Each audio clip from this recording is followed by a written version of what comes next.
The Great Chamber of the Galactic Council was the largest room ever built by any species. It stretched so wide that clouds sometimes formed near its ceiling. Thousands of seats rose in circles, filled with creatures of every shape and color. Some had scales. Some had feathers. Some floated in tanks of strange liquids. They had all come together for one purpose: to decide the fate of humanity. Admiral Park Do-hyun stood at the back of the observation gallery, wearing his old uniform.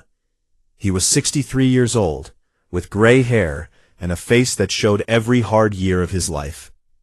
He had fought pirates in the outer systems. He had negotiated peace between species that had been killing each other for centuries. He had given everything to prove that humans deserved their place among the stars. Now, he watched as that place was taken away. High Speaker Vorath of the Kalani hegemony stood at the central platform. The Kalani were tall creatures with blue skin and 4 arms. They considered themselves the natural leaders of the galaxy. Vorath raised all 4 hands for silence. "The motion is simple," Vorath announced. His voice carried through the chamber. "Humanity has been part of our union for 300 years. In that time, they have spread too quickly. They have involved themselves in matters that do not concern them. They have made themselves too important in too many systems. This cannot continue. We vote today to remove humanity from the Galactic Union." Ambassador Yoon Hana stood beside Do-hyun. She was 58 years old, with kind eyes that now held only sadness. She had spent 40 years building friendships between humans and aliens. She had learned 12 languages. She had attended thousands of meetings, dinners, and ceremonies. She had truly believed that the galaxy could be a family. "They cannot do this," she whispered. "We have done nothing wrong." "We exist," Do-hyun replied, quietly. "That is enough." The voting began. Each species pressed their choice into the ancient system. The Velthari voted yes, humans bred too fast for their comfort. The Marathi voted yes, humans were too aggressive, too willing to fight.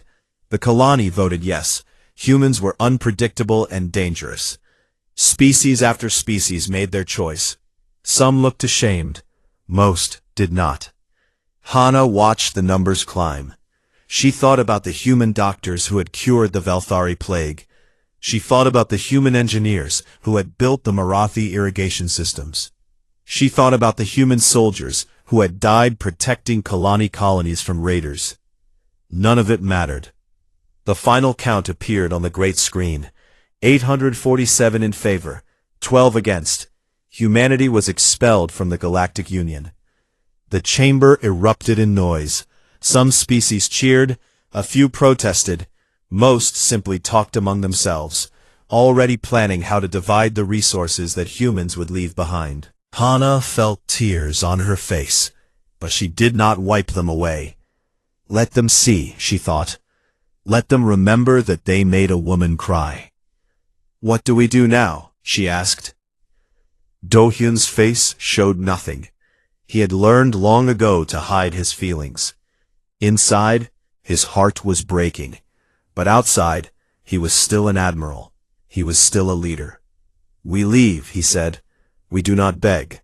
We do not threaten. We simply leave." And then they learn what they have done. The message reached Earth within hours. President Han Mirai read it 3 times before she believed it. Then she called her advisors together. Some wanted to fight. Some wanted to negotiate. Some wanted to make the galaxy pay for this insult. Mirai listened to all of them. Then she made her decision. "We will leave peacefully," she announced. "Every human in Council space will return home. We will take everything that belongs to us. We will destroy nothing. We will simply be gone." "They will think we are weak," one advisor protested. "Let them think what they want," Mirai replied. "We know what we are worth. Soon, they will learn." The evacuation began immediately. On 1,000 stations and 100 worlds, humans started packing. They closed their shops and their hospitals. They shut down their schools and their factories. They said goodbye to alien friends, who cried and begged them to stay, and to alien enemies, who laughed and celebrated. Trade Minister Kang Jisoo was the last human to leave Orbital Station 7. She had managed human commerce in this sector for 20 years. She knew every trade route, every merchant, every secret deal that kept the economy running. As she walked to her ship, the Velthari dockmaster stopped her. "You will regret this," he said. "Humans cannot survive without us." Jisoo smiled. It was not a happy smile. "Good luck with the maintenance cycles," she said. Then she boarded her ship and did not look back. On Marathi Prime, Chief Scientist Baek Sun-woo supervised the destruction of his research facility. 30 years of work, medical breakthroughs, agricultural advances, engineering miracles, all of it deleted or destroyed. Nothing would be left for the species that had rejected humanity. "Is this not petty?" his assistant asked. "Perhaps," Sun-woo admitted, "but it is also legal. Everything here belongs to us. We can do what we want with our own property." "They will struggle without our technology." "Yes, they will." Within 30 days, the evacuation was complete. Not a single human remained in Council space. The ships that carried them were silent, their communication channels closed. They did not send angry messages or final warnings. They did not make threats or promises. They simply left. The Galactic Council celebrated. High Speaker Vorath gave a speech about the peaceful resolution and the bright future that awaited the galaxy without human interference. The Velthari held festivals. The Marathi declared a holiday. The Kelani congratulated themselves on their wisdom. Admiral Park Do-hyun watched the celebrations from his ship, already beyond council borders. Ambassador Yoon Hana stood beside him. "Do you think they will miss us?" she asked. Do-hyun thought about the life support systems that humans had designed. He thought about the trade routes that humans had mapped. He thought about the medicines, the crops, the translations, the countless small things that humans did every day without thanks or recognition. "They will not miss us," he said. "They will need us. There is a difference." He turned away from the screen and headed for the bridge. Behind him, the lights of Council space faded into darkness. Ahead lay Earth, and whatever future humanity would build alone. The galaxy had made its choice.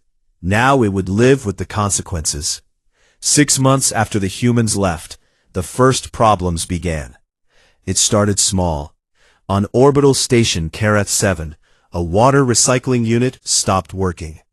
The Velthari technicians opened it up and found systems they had never seen before. The original design was Velthari, yes, but humans had improved it over the years. They had added filters and backups and emergency systems. They had made it 3 times more efficient and 10 times more reliable. And they had not left instructions. "Find the original blueprints," the station commander ordered. His technicians searched for days. They found the blueprints, but they were useless. The human improvements were not recorded anywhere. The knowledge had lived in the heads of human engineers who were now light years away, building new lives in systems the Council had never explored. The water recycling unit was just the beginning. On the agricultural world of Marathi Prime, the autumn harvest failed. The crops that humans had introduced, hybrid plants that grew faster and produced more food, suddenly stopped producing. The Marathi farmers did not understand why. They had planted the same seeds, used the same water, followed the same schedule, but the crops withered and died. Agricultural Minister Groketh demanded answers. His scientists worked day and night. Finally, they discovered the truth. The hybrid seeds required specific treatment at specific times. The temperature had to be exactly right. The soil had to be prepared in a certain way.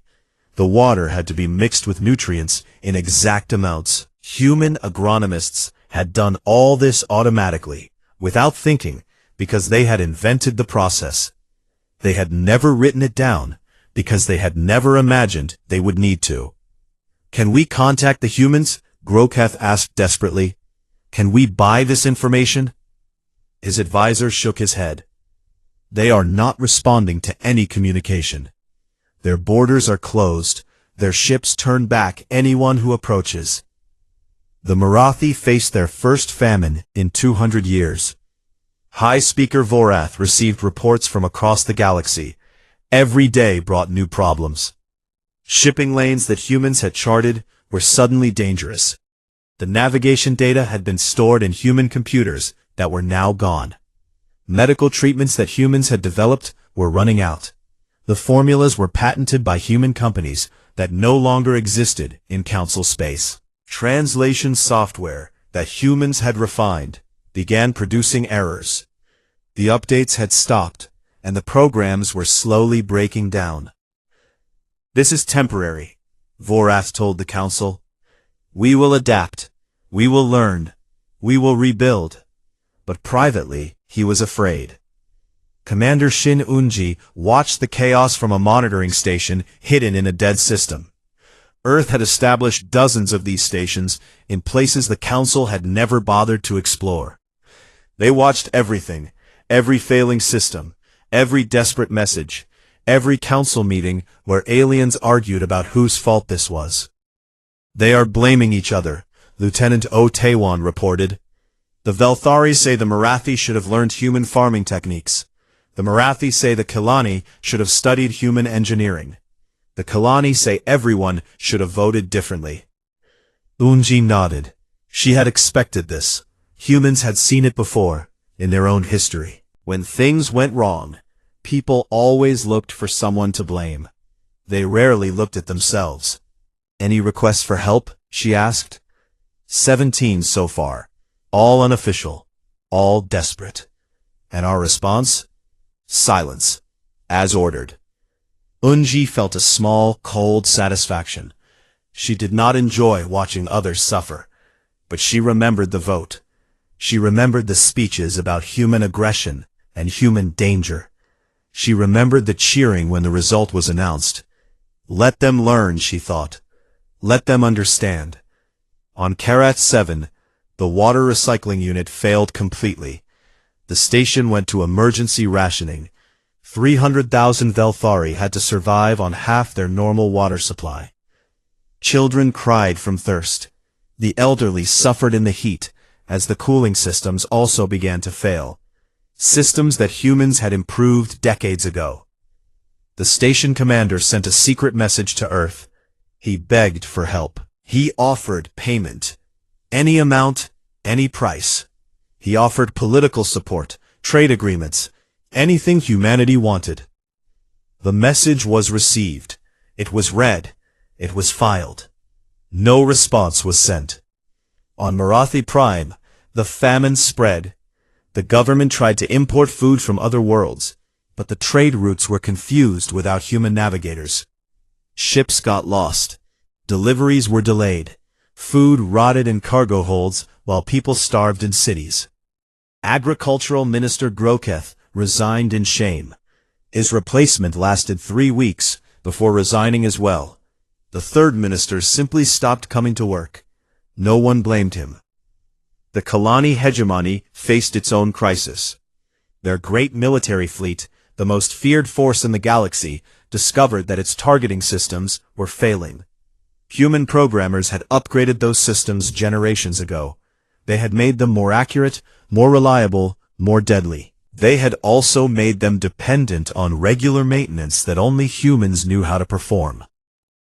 Without that maintenance, the systems degraded.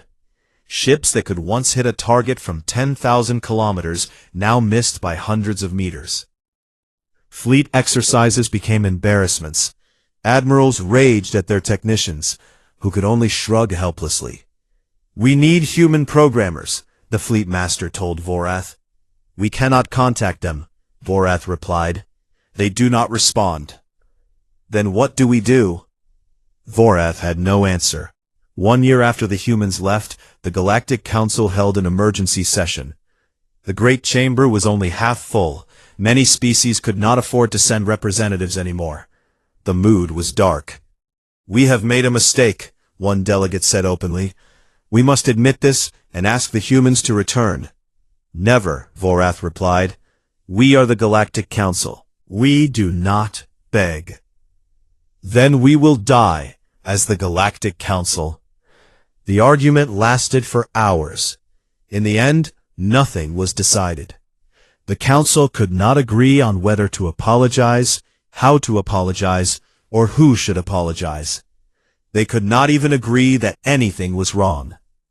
Meanwhile, humanity watched and waited.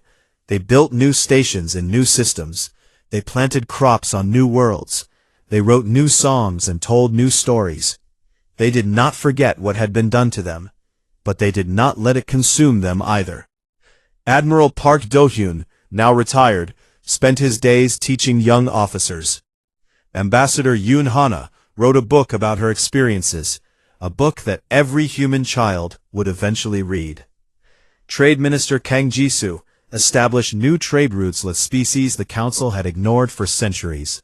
Chief Scientist Baek Sun-woo continued his research, discovering things that would have amazed the galaxy if the galaxy had been allowed to know.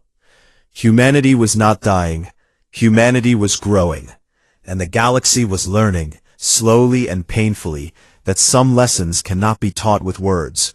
They had to be lived. 2 years after the humans left, the galaxy began to fall apart. The Kalani hegemony, once the proudest military power in known space, could no longer protect its own borders. Their targeting systems had degraded so badly that their ships were nearly useless in combat. Pirates discovered this quickly. Word spread through the criminal underworld like fire through dry grass. Suddenly, the outer colonies were under constant attack. Raiders struck shipping lanes that had been safe for centuries. They took cargo, took hostages, took whatever they wanted. The mighty Kalani fleet chased them, fired at them, and missed, again and again and again. Fleetmaster Korath stood on the bridge of his flagship and watched another pirate ship escape. His weapons had fired 200 shots. 3 had hit the target. None had caused serious damage. This is impossible, he growled. We are the Kalani. We do not lose to pirates.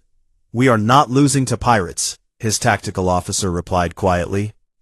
We are losing to ourselves. We lost to ourselves the moment we voted the humans out. Korath wanted to argue. He could not. The officer was right. The Marathi were dying. Their famine had killed millions. Their government had collapsed twice. Now warlords fought over the remaining food supplies while ordinary citizens starved in the streets. The beautiful agricultural world that humans had helped build was becoming a wasteland. On the Velthari homeworld, a plague had appeared. It was an old disease, one that had nearly destroyed the Velthari species 100 years ago. Human medical researchers had developed a treatment that kept it suppressed. They had administered that treatment regularly, quietly, without asking for thanks or recognition. Now the treatment was gone. The disease had returned, evolved, stronger than before. Quarantine zones grew larger every day. The Velthari government sealed their borders and prayed for a miracle. No miracle came. High Speaker Vorath, aged 10 years in 2. His blue skin had faded to gray. His 4 hands trembled when he spoke. He had been the architect of humanity's expulsion. He had given the speeches, counted the votes, announced the result. Now he watched his legacy crumble into dust. There must be something we can do, he said at every council meeting.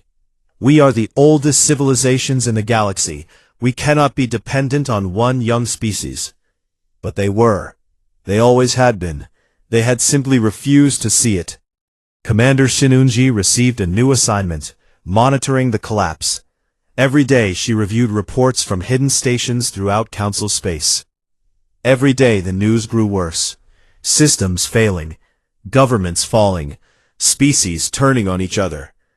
The Kalani have split into factions, Taewon reported one morning. 17 different territories, each claiming to be the true hegemony. They are already fighting each other. Unji nodded slowly. And the Marathi?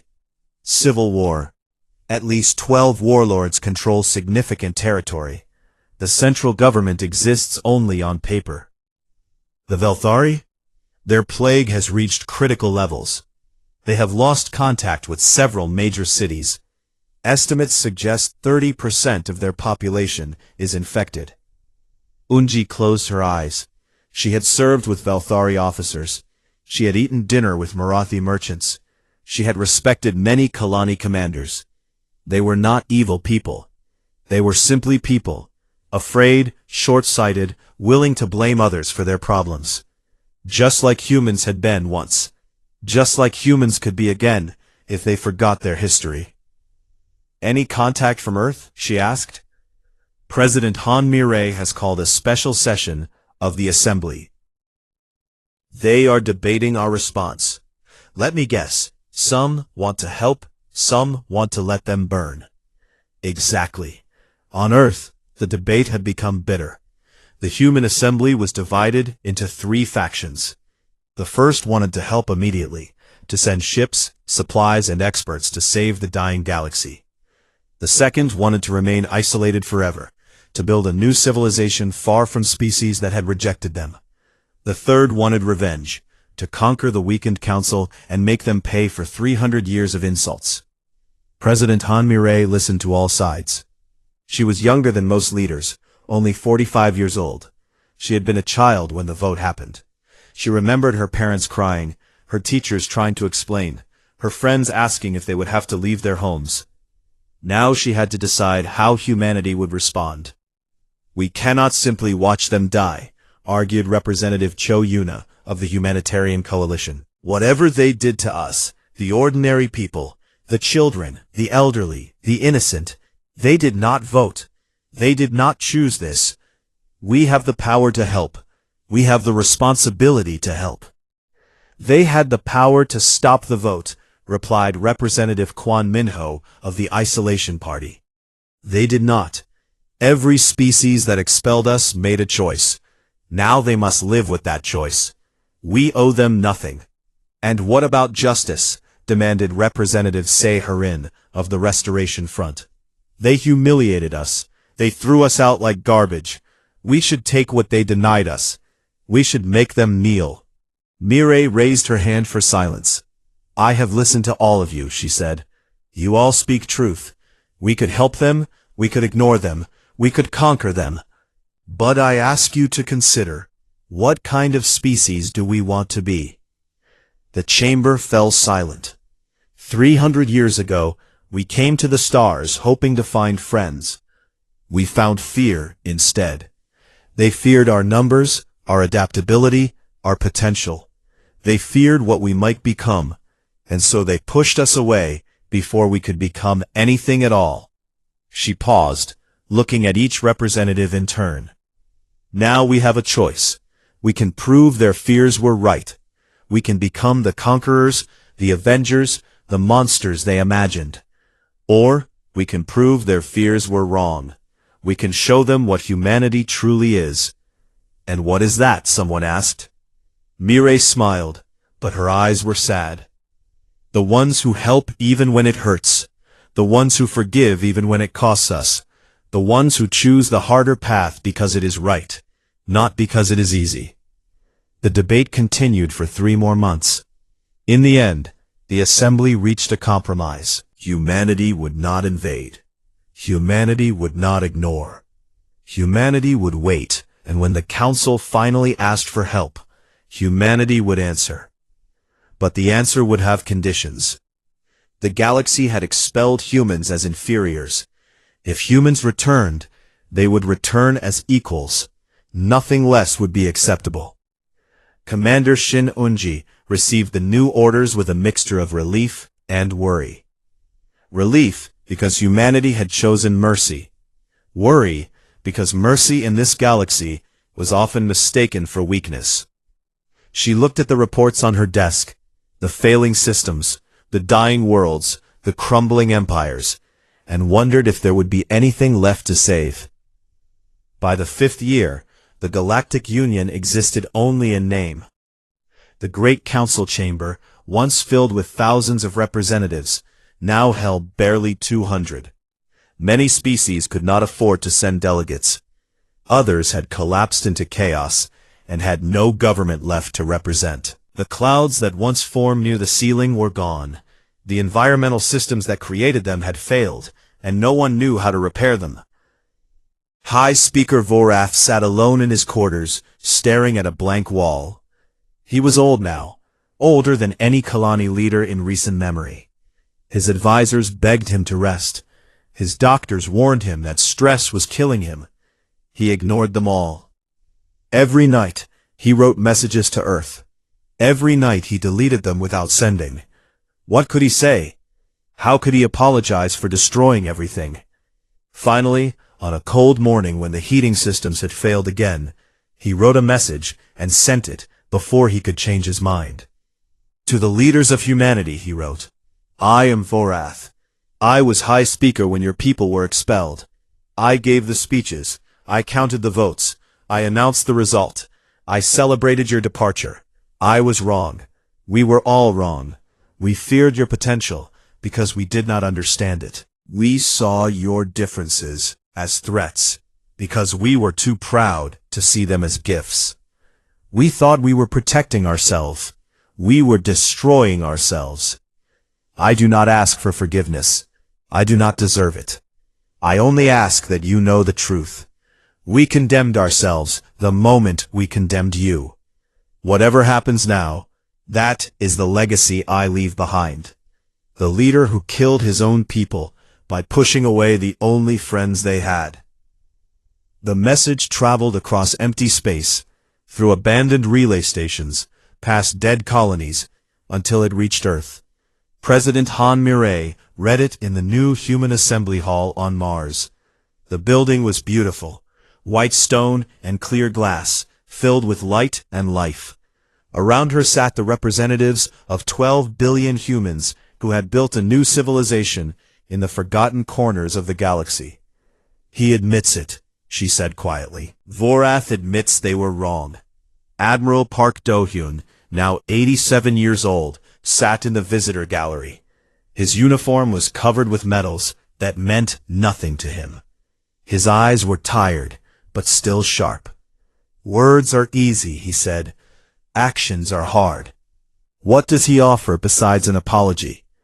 He offers nothing. He asks for nothing. He simply confesses.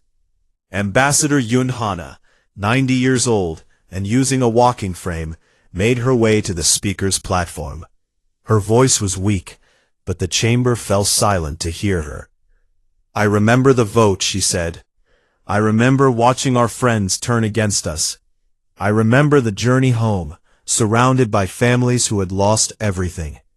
I have spent 50 years asking myself the same question. If we ever had the chance to return, what should we do? She paused, breathing heavily. For a long time, I wanted revenge. I wanted them to suffer as we suffered. I wanted them to know what it felt like to lose everything. But revenge would make us like them. Revenge would prove that their fears were right, that humans were dangerous, unpredictable, violent. She looked at the representatives, one by one. I do not want to be what they feared. I want to be what they needed. I want to show them that they could have trusted us. I want to show them what they threw away. The debate lasted for 3 months, just as it had before. But this time, there was more agreement. Humanity had watched the galaxy burn for 5 years. They had seen enough suffering. Even the hardest hearts were softened by the images of starving children and dying elders.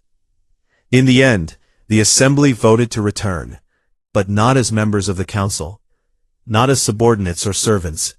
Humanity would return as witnesses, as examples of what the galaxy had lost and what it might someday regain. Any species that wanted human help would have to treat humans as equals. Any world that wanted human technology would have to share its own knowledge freely. Any government that wanted human protection would have to protect human rights in return. They will refuse, some representatives predicted. Their pride will not allow them to accept. Then they will continue to suffer. President Mireille replied. The choice is theirs. We have made ours. Commander Shin Eunji received the orders on a Tuesday morning. She read them twice, then called her crew together. We are going back, she announced, not as conquerors, not as saviors, as witnesses. Lieutenant O Taewon frowned. Will that be enough? They are dying by the millions. Witnessing will not save them. No, but it will remind them. They will see human ships in their skies and remember what they did. They will see human doctors in their hospitals and remember what they lost. They will see human engineers fixing their broken systems and remember that they broke those systems themselves. That seems cruel, perhaps, but cruelty would be letting them pretend this never happened. Cruelty would be letting them forget. Memory is painful, but memory is also how we learn.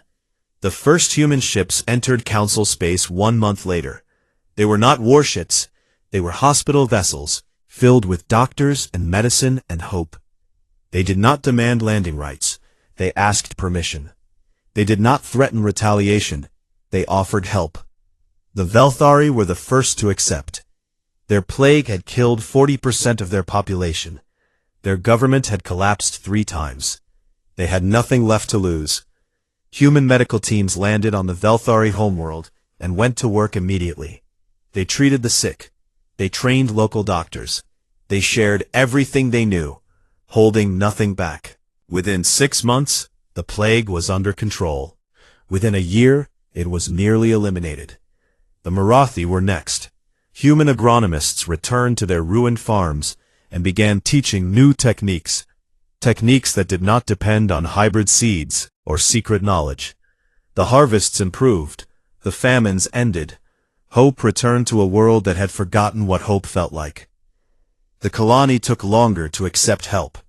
Their pride was wounded too deeply. But eventually, as their factions continued to fight and their people continued to die, they too sent a request. Human engineers arrived and began repairing the systems that humans had once built. They worked alongside Kalani technicians, teaching them everything. When they finished, the Kalani would no longer need human help. That was the point. High Speaker Vorath died on the day the first human ship landed on the Kalani homeworld. His last words were recorded by his assistant. Tell them I was wrong. Tell them thank you. The message was delivered to President Han Mireille. She read it in silence, then placed it in a folder with hundreds of other messages, apologies, confessions, and expressions of regret from leaders across the galaxy. They are learning, she said quietly. Slowly, painfully, but they are learning. She looked out the window at the stars. Stars that had once seemed so hostile, so unwelcoming. Now they held the faint lights of human ships, spreading across the galaxy like seeds after a long winter. The harvest would take time, but it would come. 10 years after the vote that changed everything, humanity returned to the Galactic Council. The Great Chamber had been rebuilt. Human engineers had repaired the environmental systems, so clouds once again formed near the ceiling. Human architects had strengthened the ancient walls. Human artists had restored the murals that told the history of galactic civilization, and they had added new images showing what happened when that civilization forgot its values. Commander Shin Eunji walked through the rebuilt halls, wearing a new uniform. She was no longer just a military officer. She was now humanity's official liaison to the Council, a position that had not existed before, because humans had never been important enough to need one. Beside her walked a young Kalani officer named Veth. He was barely 20 years old, born in the chaos after the human departure.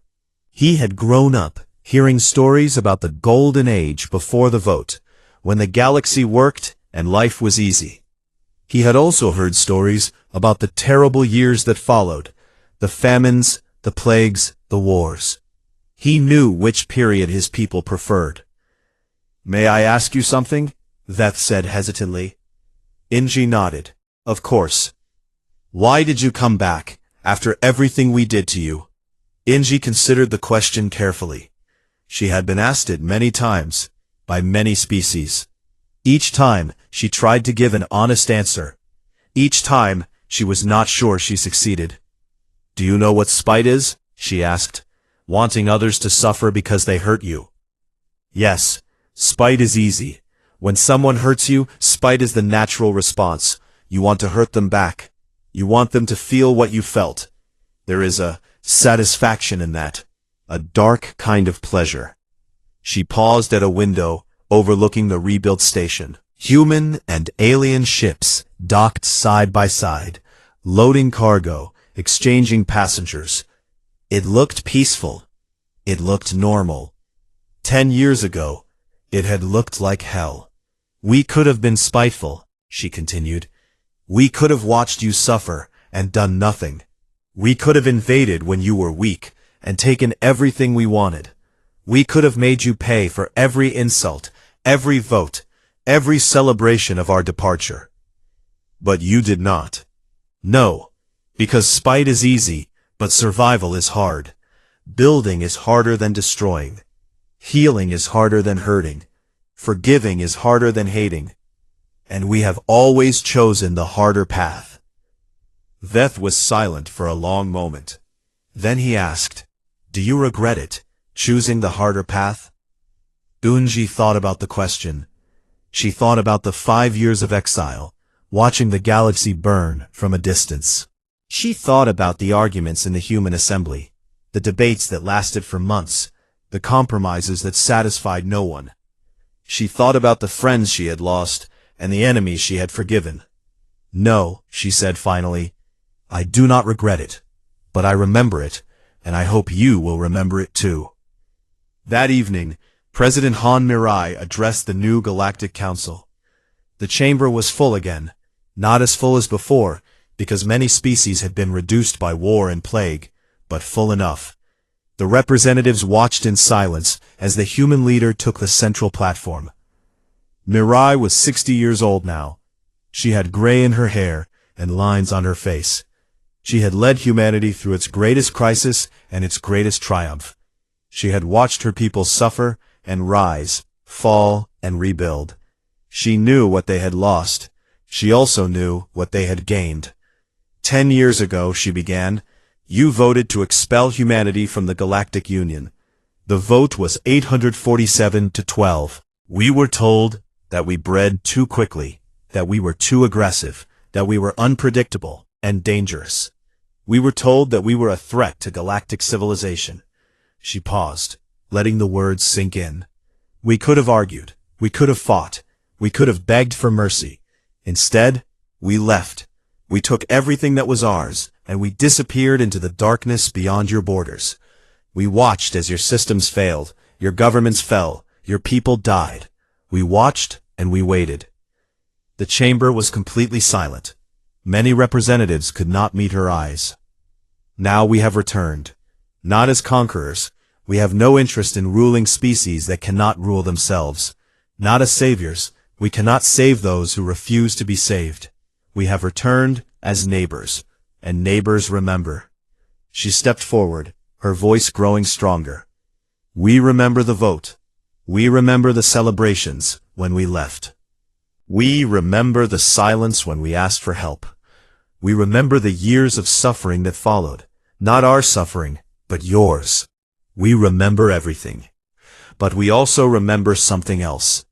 We remember the Velthari doctors who worked beside our doctors to cure the plague.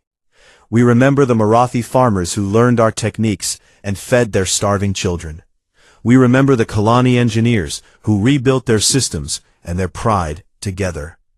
We remember that you can change, that you have changed, that change is possible. She looked at each representative in turn.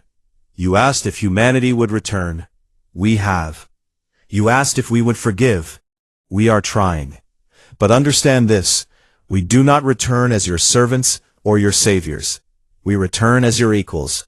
We return as what we always were, the ones who stay when things get hard, the ones who fix what is broken, the ones who forgive even when we probably should not. The galaxy made a choice 10 years ago. It was the wrong choice. Today, you have another choice. You can treat us as equals and build something new together. Or you can repeat your mistake and lose us forever. The decision is yours." She stepped back from the platform. For a long moment, no one spoke. Then, slowly, one representative stood and began to applaud. Then another, then another.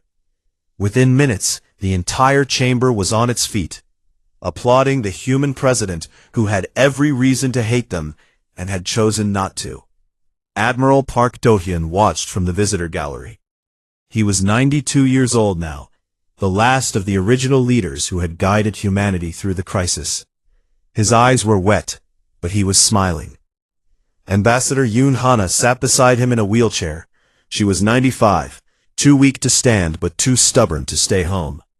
She had waited her entire life for this moment. "Was it worth it?"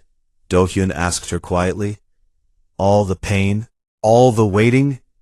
Hana watched the applause, the tears, the hope spreading through the chamber like light after a long darkness. "Ask me again in another 10 years, she said. "If they have learned their lesson, then yes. If they have not," she shrugged, "then we will teach them again." Do-hyun laughed, a real laugh, the first in years. "You are too old to be this wise." "I am too old to be anything else." Outside the chamber, through the great windows, the stars shone steadily in the darkness. Human ships and alien ships flew among them, carrying cargo and passengers and dreams. The galaxy was not healed. It would never be fully healed. Some wounds left scars that lasted forever. But it was alive. It was growing. It was learning. And somewhere in that vast darkness, in the spaces between stars where no light reached, the future waited patiently for those brave enough to find it. Humanity had found it once before, alone and unwanted. Now they would find it again, together with the galaxy that had finally learned to value them. The vote had been 847 to 12 against humanity. 10 years later, the count was different. 10 years later, every species in the galaxy understood a simple truth. Humans were not remarkable because they were strong, or smart, or numerous. They were remarkable because they were necessary. And the universe had a way of teaching that lesson to those who forgot it.